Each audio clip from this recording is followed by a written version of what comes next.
જય જય કોળી સમાજ। તમે બધા ઈચ્છો છો ને કે આને ન્યાય મળે, તો એને ન્યાય અપાવવા માટે આપણે આવ્યા। મહુવાની હોસ્પિટલ ખાતે કોળી સમાજની ભીડ ઉમટી। માયાભાઈ આહિરના પુત્ર દ્વારા હુમલાનો આક્ષેપ। પીડિતની વારે આવ્યા ધારાસભ્ય હીરાભાઈ સોલંકી। મુંબઈના કાંદિવલીમાં યોજાયેલ એક કાર્યક્રમમાં લોક સાહિત્યકાર માયાભાઈ આહિર દ્વારા બગદાણા ગુરુ આશ્રમના ટ્રસ્ટી અંગે કરવામાં આવેલી ટિપ્પણીનો વિવાદ હવે વકર્યો છે। આ બાબતે ટેલિફોનિક વાતચીત કર્યા બાદ કોળી સમાજના યુવક નવનીતભાઈ બાલદિયા ઉપર થયેલા હુમલાના વિરોધમાં આજે મહુવાની હનુમંત હોસ્પિટલ ખાતે કોળી સમાજમાં મોટી સંખ્યાના લોકો એકઠા થયા હતા। શું છે સમગ્ર ઘટના? ગત 24 ડિસેમ્બરના રોજ મુંબઈમાં માયાભાઈ આહિરનો ડાયરો યોજાયો હતો, જેમાં તેમણે બગદાણા આશ્રમના મેનેજિંગ ટ્રસ્ટી વિશે વિવાદાસ્પદ ટિપ્પણી કરી હોવાનું ચર્ચાઈ રહ્યું છે। આ બાબતે 29 ડિસેમ્બરના રોજ નવનીતભાઈ બાલદિયાએ માયાભાઈને ફોન કરી તેમની ભૂલ અંગે ધ્યાન દોર્યું હતું। આરોપ છે કે આ વાતચીત બાદ માયાભાઈના પુત્ર જયરાજ આહિર દ્વારા વળતો ફોન કરવામાં આવ્યો હતો અને તે જ રાત્રે નવનીતભાઈ પર હુમલો કરવામાં આવ્યો। આ હુમલાનો લાઈવ વિડીયો પણ સોશિયલ મીડિયામાં વાયરલ થયો છે। હીરાભાઈ સોલંકીએ પીડિતની મુલાકાત લીધી। ઘટનાની જાણ થતાં જ રાજુલાના ધારાસભ્ય હીરાભાઈ સોલંકી હનુમંત હોસ્પિટલ દોડી આવ્યા હતા। તેમણે ઈજાગ્રસ્ત નવનીતભાઈની મુલાકાત લઈ સાંત્વના પાઠવતા જણાવ્યું હતું કે આખો સમાજ તારી સાથે છે, ડરવાની જરૂર નથી, તને ન્યાય મળશે। Vijay Bariya, the mirror news, Mahuva. ડિસેમ્બરના રોજ આજે તમે મુલાકાત લીધી છે, કોણ છે હુમલાની પાછળ, શું કહેવું છે પીડિતનું? મેં નવનીતને સાંભળ્યો છે, એના પાસે બધા પુરાવા છે। માત્ર ને માત્ર મારું આટલું જ કહેવાનું થાય છે। પોલીસ વિભાગને પણ આપના મારફતે હું કહેવા માંગુ છું કે સાચી દિશાએ તપાસ થાય અને જે કોઈ ગુનેગારો હોય એ ગુનેગારોને બચાવવાના પ્રયત્ન ન કરે, એ આપના માધ્યમથી કહેવા આવ્યો છું। જે કાંઈ બનાવ બન્યો છે એને સખ્ત શબ્દોમાં હું વખોડી કાઢું છું। ક્યારેક પણ કોઈ સમાજ, આખો સમાજ અસામાજિક નથી હોતો, વ્યક્તિઓ અસામાજિક હોય છે। અને આ સમાજ માટે હું કહેવા માંગીશ કે અમારા ડેપ્યુટી મુખ્યમંત્રી સાહેબ હોય, અમારા સીએમ સાહેબ હોય, સંપૂર્ણપણે આવા દાદાઓની દાદાગીરી ચલાવતા નથી। અને મને વિશ્વાસ છે કે આ સમાજને સંપૂર્ણપણે ન્યાય મળશે, નવનીતને ન્યાય મળશે।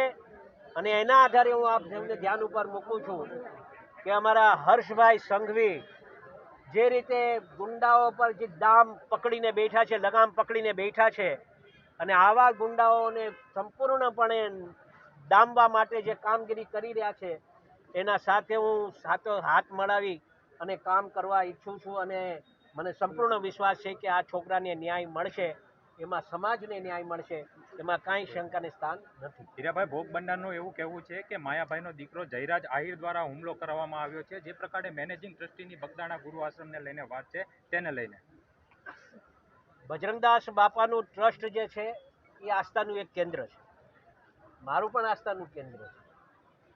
ટ્રસ્ટીઓ બાબતની વાતમાં મને ખ્યાલ નથી કેટલી ટ્રસ્ટીઓની મતલબ ટ્રસ્ટીઓ બાબતની શું વિષય છે, પણ જે આ વિષય જે આને મારી અને જે વિડીયો બનાવી શું સાબિત કરવા માંગે છે? એમ એક દહેશતનો માહોલ સાબિત કરવા માંગે છે।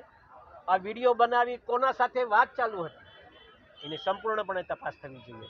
જો આ સાચી દિશામાં તપાસ થાય તો હું માનું છું કે આ છોકરાની જે આશા લઈને બેઠો છે એને ન્યાય મળે એવું મારું કારણ કાઢું। હીરાભાઈ, ભોગ બનનારને મળ્યા છો, આપને કોનું કહ્યું કે કોના દ્વારા હુમલો કરવામાં આવ્યો હતો? મને તો સંપૂર્ણપણે એવે જે વાત કરી છે એવે તો જે લોકોના નામ આપ્યા છે, હવે વાસ્તવિકતા કેટલી સાચી છે કેટલી ખોટી છે એ તો તપાસનો વિષય છે, અને તપાસ થાય પછી જ તો ખ્યાલ આવશે કે શું હકીકત છે અને શું નથી। તો પોલીસે ગઈકાલે બાઇટ આપ્યું ડીવાયએસપીએ, તેમને એવું કહ્યું કે પ્રોહિબિશન હજુ તપાસ ચાલુ છે, ફરીથી નિવેદન લેવાનું થશે તો અમે નિવેદન પર પાછું નવનીતનું અપાવીશું અને પાછીથી તપાસ થવાની હશે તો એ પણ કરાવીશું। પોલીસ સામે કયા પ્રકારના પગલાં લેવાની હવે માંગ ગૃહમંત્રીને કરવામાં આવશે? તાત્કાલિક એ સામાન્ય સમાજના લોકોને કહેવાનું એવું છે કે હમણાં તો પીઆઈ જે છે એ તાત્કાલિક જે સાચી દિશાએ કામ કરવું જોઈએ એ દિશાએ કામ કરતા નથી। ક્યાંક એને એવું લાગે છે કે એ છાવરવાના પ્રયત્ન કરી રહ્યા છે। એના માટે જો આપણે એસપી સાહેબને હું ડીજી સાહેબને હું રજૂઆત કરીશ કે તાત્કાલિક સરે આ થાય તો સમાજને ક્યાંક નાનો મોટો હમણાં ન્યાય મળે એવું લાગશે. બાકી સોમવારે અમે જવાના છીએ ત્યારે હર્ષભાઈ સાથે વાત કરીશું. અંતિમ સવાલ, અવારનવાર કોળી સમાજ ઉપર જે હુમલાની ઘટનાઓ બનતી હોય છે, આપ કઈ રીતના જોવો? અને આપના માધ્યમથી એ પણ હું કહેવા માંગુ છું મિત્રો કે ભવિષ્યમાં આવી કોળી સમાજ પર ક્યારે આવો અન્યાય ન થાય એના તકેદારી રાખવા માટે પણ આજે અમે આખો સમાજ અહીંયા ભેગો થયો છે.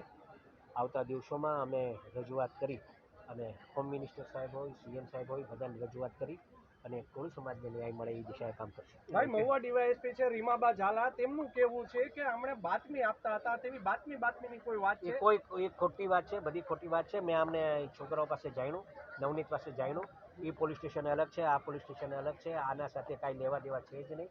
આ કોના સગા સંબંધીઓ થાય છે, કોણ છે, હું છે, હું નહીં, એ તપાસનો વિષય છે. એ થાય પછી સાચી ભાઈ હકીકત શું બહાર લાગે આવે. છે ડીવાયએસપી શા માટે આ પ્રકારની કાલે પ્રેસ કોન્ફરન્સ યોજી હશે? એ તો હવે એનો તપાસનો વિષય છે. એને જે તપાસમાં એને ધ્યાન ઉપર જે આવ્યું એ ધ્યાન ઉપર મૂક્યું હશે.